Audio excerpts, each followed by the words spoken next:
All right, everyone. It's amazing how the legacy media is so transparently engaged in the following behavior. Tell a lie, tell it often, have a bunch of people tell it until some people just passively accept it as true. And that's what they're doing with the social media summit. You see, the legacy media, and the reason they're flipping out isn't partisan. Some of these people are on the right. It's not a partisan reason. If you think that Tim Pool is actually, far right or something, then you've got to either be lying and pretending you believe that, or you've got to be dumb. The people in the legacy media aren't dumb, they're shrewd. What they're doing is they're trying to attack independent content creators in order to get us out of the way so that they can take over the social media and vlogosphere sort of stuff and make money off of it. We are outcompeting them. We're taking their audience. We're stealing, in their mind, their audience. We're giving people news that's more entertaining than anything they can make, that's much more efficiently produced than anything that they can make, that's engaged with the audience more than they can engage. Look, they have to hire staffers and stuff to interact with their audience. And that's scarce as hen's teeth when you get an interaction at all from someone in the CNN staff or whatever. So CNN has come out, and they're shamelessly comparing the social media summit to a gathering of Nazis, number one, but also dragging out, in this link in the description, archived of course, dragging out the idea of, don't freak out too much though. And this is a sideways punch. This is an attempt to insult while pretending not to.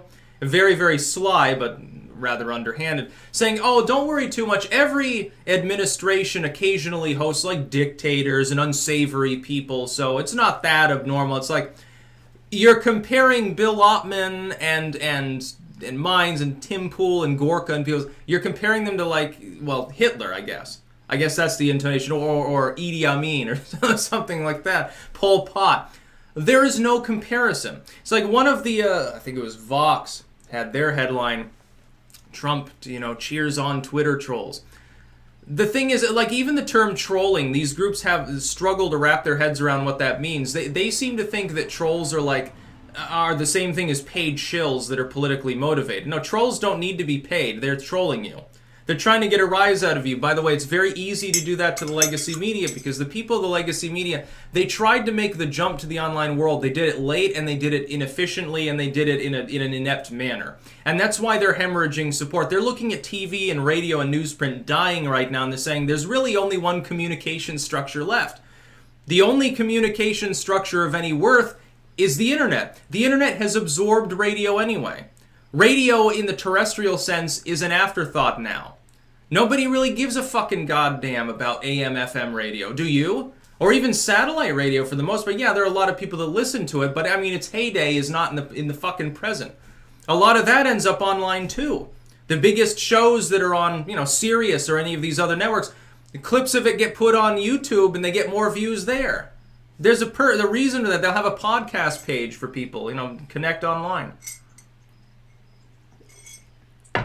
Mobile devices, phone, as a public utility, no less, supposedly, has been hatched into the internet. It's basically what it is.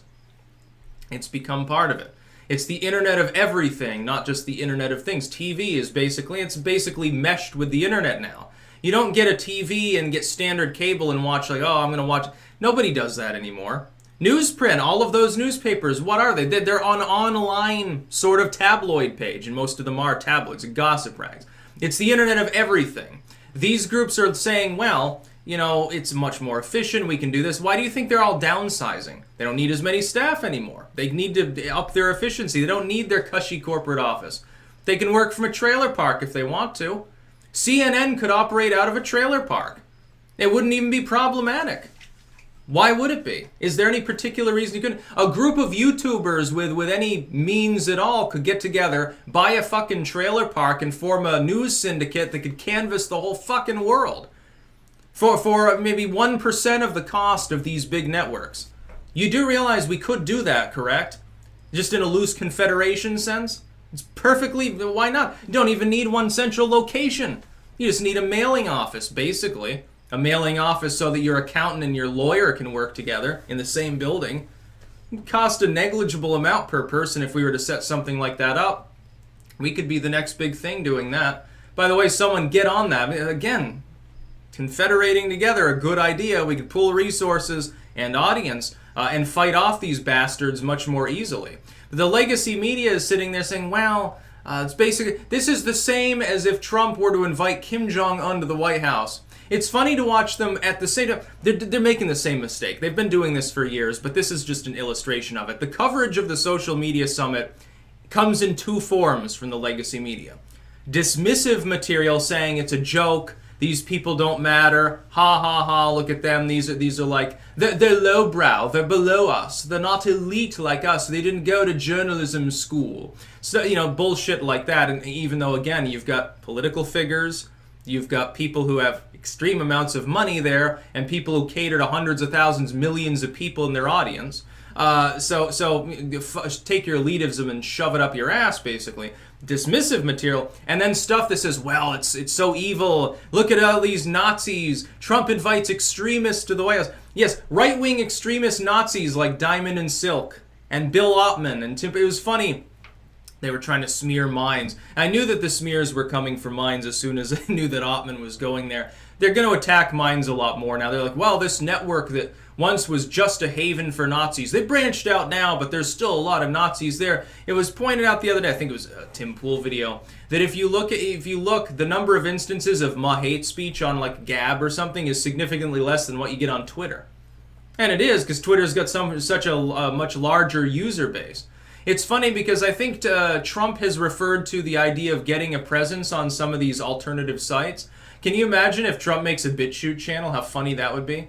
If he makes a Gab account, that's like, you know, once the president's on Gab, I suppose, then it goes mainstream. Be funny, Torba would be waiting for his next paycheck, I suppose, with very, very large amounts of glee. And the politicians and the legacy media would go crazy, say, oh my God, president's whining and dining Nazis. It's not what it's about. I'm a big user on Gab. Try and find an instance of me being a Nazi. I'm one of the biggest users on BitChute. I'm a big user on Mines too. I mean, I put my stuff there. I put pictures of plants there. Yeah, my fanatic garden. My garden is quite radical. I'm going to radicalize people into growing zucchini plants. That's how these people, they'll take a handful of examples of people that say weird shit on a site and extrapolate that to be the whole site. Meanwhile, they'll look at a Twitter or a Facebook and they'll say, well, there's a few bad eggs there, but they're trying. Zuckerberg's really trying to be a good person. Let me tell you something. People who make lots of money in a corporate structure can't be good people. They can only be wealthy people. Even the alt-tech sites, as the alt-tech sites get older and larger and make more money potentially, it'll corrupt them. And 10, 15 years down the line, we'll be having the same conversation with a whole new generation of tech. That's why we need to decentralize it as much as possible. Insofar as it's possible, sites shouldn't even be able to be moderated. That's what we should be moving towards, a completely Ancapistan-style internet in which governments and administrators and stuff like that don't even figure in. That's about all. Peace out.